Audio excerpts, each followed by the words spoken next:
The cessation of violence, which we have just been considering, does not necessarily mean a state of mind which is at peace with itself and therefore at peace in all its relationship. Relationship between human beings is based on the image forming defensive mechanism in all our relationships. Each one of us builds an image about the other, and these two images have relationship, not the human being themselves. The wife has an image about the husband, perhaps not consciously, but nevertheless it is there. And the husband has an image about the wife. One has an image about one's country and about oneself. And we are always strengthening these images by adding more and more to them. And it is these images which have relationship. The actual relationship between two human beings or between many human beings completely end when there is the formation of images. Relationship based on these images can obviously never bring about peace in the relationship because the images are fictitious and one cannot live in an abstraction. And yet, that is what we are all doing, living in ideas, in theories, in symbols, in images which we have created about ourselves and others and which are not realities at all. All our relationships, whether they be with property, ideas, or people, are based essentially on this imaging forming, and hence there is always conflict. How is it possible then to be completely at peace within ourselves and in all our relationship with others? After all, life is a movement in relationship, otherwise there is no life at all. And if that life is based on an abstraction, an idea, or a speculative assumption, then such abstract living must inevitably bring about a relationship which become a battlefield.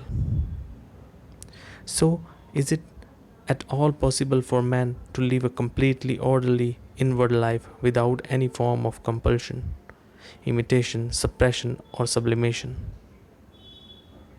Can he bring about such order within himself that is a living quality not held within the framework of ideas? An inward tranquility which knows no disturbance at any moment, not in some fantastical and mystical abstract world, but in the daily life of the home and the office. I think we should go into this question very carefully because there is not one spot in our consciousness untouched by conflict. In all our relationship, whether with the most intimate person or with a neighbor or with society, this conflict exists. Conflict being contradiction, a state of division, separation, or duality. Observing ourselves and our relationship to society, we see that at all levels of our being there is conflict, minor or major conflict, which brings about very superficial responses or devastating results. Man has accepted conflict as an innate part of daily existence because he has accepted competition, jealousy, greed, acquisitiveness, and aggression as a natural way of life. When we accept such a way of life, we accept the structure of society as and it is and live within the pattern of respectability. And that is what most of us are caught in because most of us want to be terribly respectable. When we examine our own mind and heart, the way we think, the way we feel, and how we act in our daily lives, we observe that as long as we conform to the pattern of society, life must be a battlefield. If we do not accept it, and no religious person can possibly accept such a society, then we will be completely free from the psychological structure of society. Most of us are rich with the things of society, what society has created in us, and what we have created in ourselves are greed, envy, anger, hate, jealousy, anxiety, and with all these, we are very rich. The various religions throughout the world have poverty. The monk assumes a robe, changes his name, shaves his head, enters a cell, and takes a vow of poverty and chastity. In the East, he has one loincloth, one robe, one meal a day, and we all respect such poverty. But those men who have assumed the robe of poverty are still inwardly psychologically rich with the things of society because they are still seeking position and prestige. They belong to this order of the order or that order, this religion or that religion. They still live in the divisions of a culture, a tradition that is not poverty. Poverty is to be completely free of society. Though one may have a few more clothes, a few more meals, good God, who cares? But unfortunately, in most people, there is this urge of exhibitionism. Poverty becomes a marvelously beautiful thing when the mind is free of society. One must become poor inwardly, for then there is no seeking, no asking, no desire, no nothing. It is only this inwardly poverty that can see the truth of a life in which there is no conflict at all. Such a life is a benediction not to be found in any church or any temple.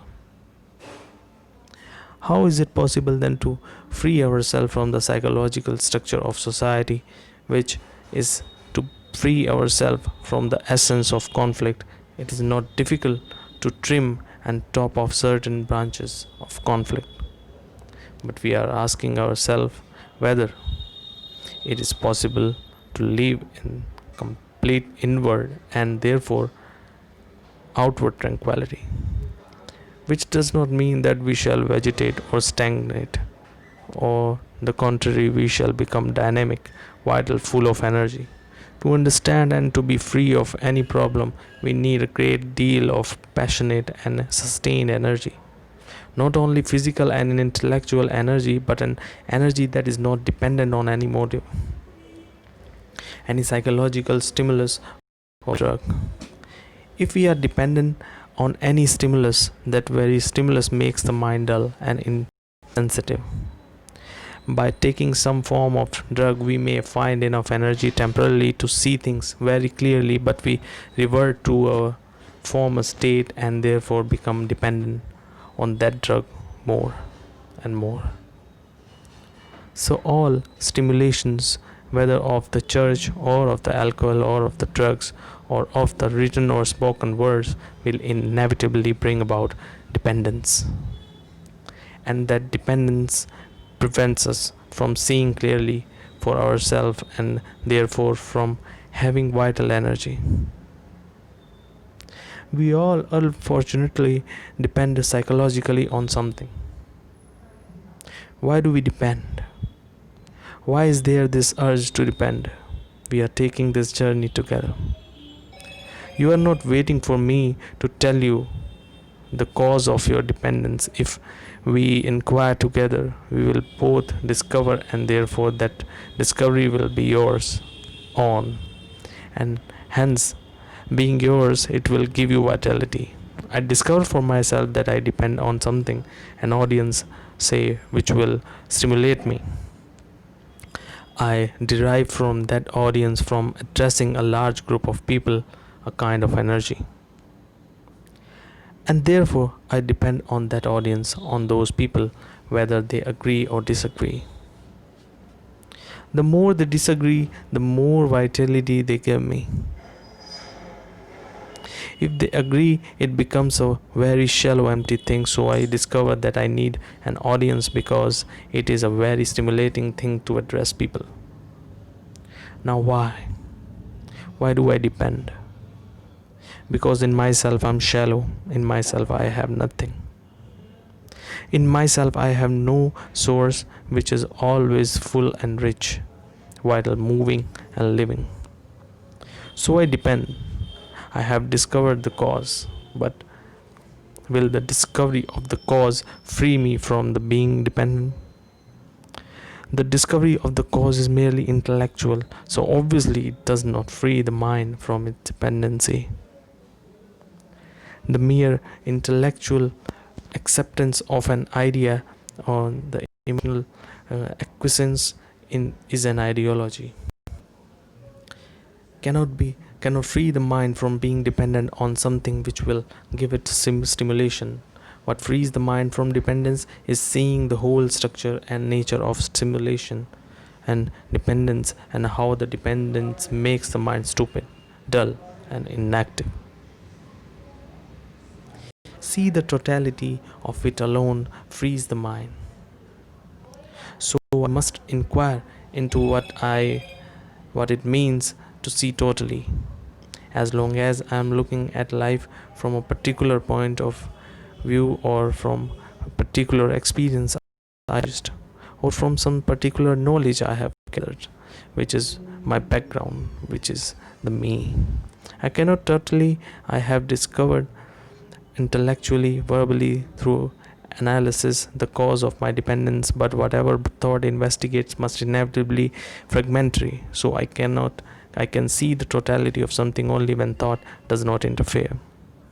Then I see the fact of my dependence. I see actually what is. I see it without any like or dislike. Do not want to get rid of that dependence or to be free from the cause of it. I observe it, and when there is observation of this kind, I see the whole picture, not a fragment of the picture. And when the mind sees the whole picture, there is freedom. Now I have discovered that there is a dissipation of energy when there is fragmentation. I have found the very source of the dissipation of energy. You may think there is no waste of energy if you imitate, if you accept authority, if you depend on the priest, the ritual, the dogma, the party, or on some ideology. But the following and acceptance of an ideology, whether it is good or bad, whether it is holy or unholy, is a fragmentary activity and therefore a cause of conflict. Conflict will inevitably arise so long as there is a division between what should be and what is. And any conflict is a dissipation of energy. If you put the question to yourself, how am I to be free from conflict, you are creating another problem, and hence you are increasing conflict. Whereas if you just see it as a fact, see it as you would see some concrete object clearly, directly, then you will understand essentially the truth of a life in which there is no conflict at all. Let us put it another way. We are always comparing what we are with what we have should be. The should be is the projection of what we think we ought to be. Contradiction exists when there is comparison, not only with something or somebody, but with what you were yesterday, and hence there is conflict between what has been and what is. There is what is only when there is no comparison at all, and to live with that is to be peaceful. Then you can give your whole attention without any distraction to what is within yourself, whether it to be despair, ugliness, brutality, fear, anxiety, loneliness, and live with it completely. Then there is no contradiction and hence no conflict. But all the time we are comparing ourselves with those who are richer or more brilliant, more intellectual, more affectionate, more famous, more this and more that. The more plays an extraordinarily important part in our lives. This measuring ourselves all the time against something or someone is one of the primary cause of conflict. Now, why is there any comparison at all? Why do you compare yourself with another? This comparison has been taught from childhood in every school. A is compared with B, and A destroys himself in order to be like B. When you do not compare at all, when there is no ideal, no opposite, no factor of duality, when you no longer struggle to be different from what you are. What has happened to your mind? Your mind has ceased to create the opposite and has become highly intelligent, highly sensitive, capable of immense passion, because effort is a dissipation of a passion. Passion, which is vital energy, and you cannot do anything without passion. If you do not compare yourself with another, you will be what you are. Through comparison, you hope to evolve, to grow, to become more intelligent, more beautiful. But will you? The fact is what you are, and by comparing, you are fragmenting the fact, which is a waste of energy. To see what you actually are without any comparison give you a tremendous energy to look when you can look at yourself. Without comparison, you are beyond comparison, which does not mean that the mind is stagnant with contentment. So we see in essence how the mind wastes energy, which is so necessary to understand the totality of life. I do not want to know with whom I am in conflict. I don't want to know the peripheral conflict of my being. What I want to know is why conflict should exist at all. When I put the question to myself, I see fundamental issue which has nothing to do with peripheral conflicts and their solutions. I am concerned with the central issue, and I see, perhaps you see also, that the very nature of desire, if not properly understood, must inevitably lead to conflict. Desire is always in contradiction. I desire contradictory things, which doesn't mean that I must destroy desire, suppress, control, or sublimate it. I simply see the desire itself is contradictory. It is not the object of desire, but the very nature of desire which is contradictory. And I have to understand the nature of desire before I can understand conflict. In ourselves, we are in the state of contradiction, and that state of contradiction is brought about by desire. Desire being the pursuit of pleasure and the avoidance of pain, which we have already been into. So we see desire as the root of all contradictions, wanting something and not wanting it.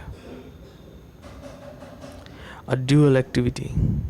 When we do something pleasurable, then there is no effort involved in at all, is there? But pleasure brings pain, and then there is a struggle to avoid the pain. And that again is a dissipation of energy.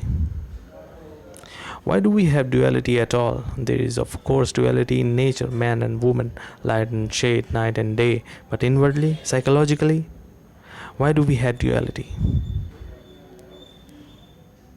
Please think this out with me. Don't wait for me to tell you. You have to exercise your own mind to find out. My words are really a mirror in which to observe yourself. Why do we have the psychological duality? Is it that we have been brought up always to compare what is with what should be? We have been conditioned in what is right and what is wrong, what is good and what is bad, what is moral, what is immoral. Has this duality come into being because we believe that thinking about the opposite of violence, the opposite of envy, of jealousy, of meanness will help us to get rid of those things? Do we use the opposite as a lever to get rid of what is? Or is it an escape from the actual? Do you use the opposite as a means of avoiding the actual which you don't know how to deal with? Or is it become you have been told by 1,000 of years of propaganda that you must have an ideal, the opposite of what is, in order to cope with the present? When you have an ideal, you think it help you to get rid of what is, but it never does. You may preach non-violence for the rest of your life and all the time be sowing the seed of violence. You have a concept of what you should be and how you should act, and all the time you are in fact acting quite differently. So you see that principle, beliefs, and ideals must inevitably lead to hypocrisy and a dishonest life. It is the ideal that creates the opposites to what is. So if you know how to be with what is, then the opposite is not necessary. Trying to become like somebody else or like your ideals is one of the main cause of contradiction, confusion, conflict. A mind that is confused, whatever it does at any level, will remain confused. Any action born of confusion leads to further confusion. I see this very clearly. I see it as clearly as I see an immediate physical danger. So what happens? I cease to act in terms of confusion anymore. Therefore, inaction is complete action.